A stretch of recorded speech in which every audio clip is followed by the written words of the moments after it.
ঝটপট জিভে জল আনা দারুণ স্বাদের সর্ষে ইলিশ আজকের রেসিপি।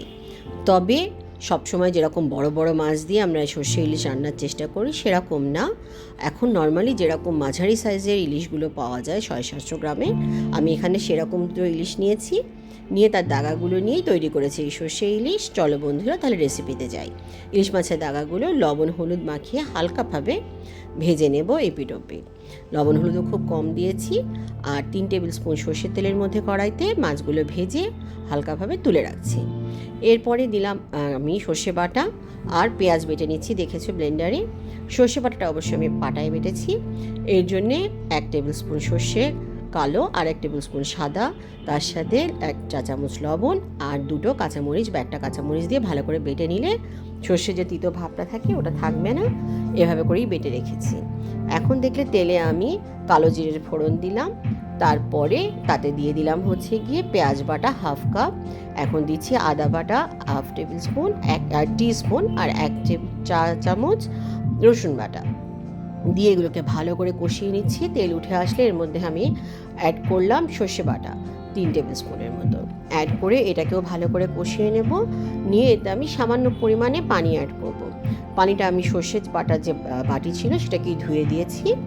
তারপরে এর মধ্যে আমি দিয়ে দিলাম লাল মরিচের গুঁড়া, জিরা, ধনে আর হলুদ। পরিমাণ লেখা আছে, প্রয়োজনে পজ করে দেখে নিও। এগুলোকে ভালো মতো আমি কষিয়ে নেব এবং তেল উঠে আসলে এর মধ্যে আমি রঙটা সুন্দর হওয়ার জন্য 1 টেবিল স্পুন কাশ্মীরি মরিচও দিয়ে দেব। কাশ্মীরি মরিচের ঝাল তেমন থাকে না, সো ওটা একটু বেশি দিলে দেখতে সুন্দর হয়, রান্নাটা লোভনীয়ও লাগে এবং মরিচের যে স্বাদটা সেটাও বেশি হয়। এরপরে আমি এগুলোকেও সামান্য পানি দিয়ে আবার কষিয়ে নেব। পুরো রান্নাটাই আমি অল্প অল্প পানি দিয়ে বারবার করে কষাবো। এটাতে কষানোটা খুব ভালো হয়। যদি একবারে বেশি পানি দিয়ে অনেকক্ষণ ধরে কষায় সেটাতে অতটা মজা লাগে না। এভাবে কষালে কষানোটা বেশি মজা হয়। এই পর্যায়ে আমরা যখন কষে তেল উঠে আসবে, ঠিক আছে, তখন আমরা অ্যাড করব হচ্ছে গিয়ে সেই ভেজে রাখা মাছগুলো। এখন বলে রাখি, যদি আমাদের রেসিপি এবং অন্যান্য ভিডিও ভালো লাগে, লাইক, শেয়ার, কমেন্ট করে জানাবে। যে যেখানে আছো সেখান থেকে ফলো বা সাবস্ক্রাইব করবে। এখন দেখো তেল সরে এসছে, এখন আমি মাছগুলো মিশিয়ে দিচ্ছি। এগুলো যেহেতু বেশি বড় মাছ না, অত ডেলিকেটভাবে আমাকে দেখতে হচ্ছে না, এটা একটা সুবিধা ছোটো মাছে। যাই হোক, মাছগুলো দিয়ে ভালো মতো মিশিয়ে নিয়ে এর মধ্যে আমি প্রয়োজন মতো আরেকটু পানি অ্যাড করব। এই পর্যায়ে বলি, যেহেতু মাছ ভাজার সময় কিছুটা লবণ দিয়েছিলাম এবং সর্ষেতে লবণ ছিল, আমি আগে লবণ দিইনি। এই পর্যায়ে আমি মাছটা যখন একটু সিদ্ধ হয়ে আসবে লবণটা চেক করব। যদি লবণের প্রয়োজনীয়তা থাকে তাহলে অ্যাড করব, আদারওয়াইজ আর অ্যাড করব না। আগে থেকে লবণ দিলে বেশি লবণ হয়ে যাওয়ার সম্ভাবনা থাকবে, সো আগে থেকে আর লবণ দেবেন না। এখন আমি এখানে যখন তেল উঠে আসতে থাকবে, আমি কাঁচামরিচ ফালি করে দিয়েছি।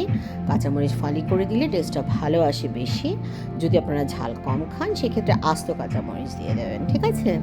কাঁচামরিচ ফালিগুলো দিয়ে ঢাকনা দিয়ে কিছুক্ষণ এটাকে আমরা দমে রাখবো, যাতে তেলটা ভালো মতো উপরে উঠে আসে এবং রান্নাটা হয়ে যায় খুবই মজাদার। এই যে আমার টেস্ট করে একটু লবণ লেগেছে, আমি সামান্য একটু দিলাম। তার সাথে এই যে দিয়ে দিলাম কাঁচামরিচগুলো দিয়ে এখন ঢাকা দিয়ে কিছুক্ষণ হালকা হিটে দমে রাখবো, খুব বেশি না, 5-6 মিনিট বা 10 মিনিট ম্যাক্সিমাম। রাখার পরে এই যে তেল উঠে এসছে, এখন আমরা এটাকে সার্ভ করব গরম গরম সাদা ভাতের সাথে, আর এনজয় করব আমাদের সবার খুবই প্রিয় সর্ষে ইলিশটা। আশা করি রেসিপিটা আপনাদের ভালো লেগেছে। আমাদের সাথে থাকার জন্য আপনাদেরকে অসংখ্য ধন্যবাদ। আজ এই পর্যন্তই। Bye bye, take care.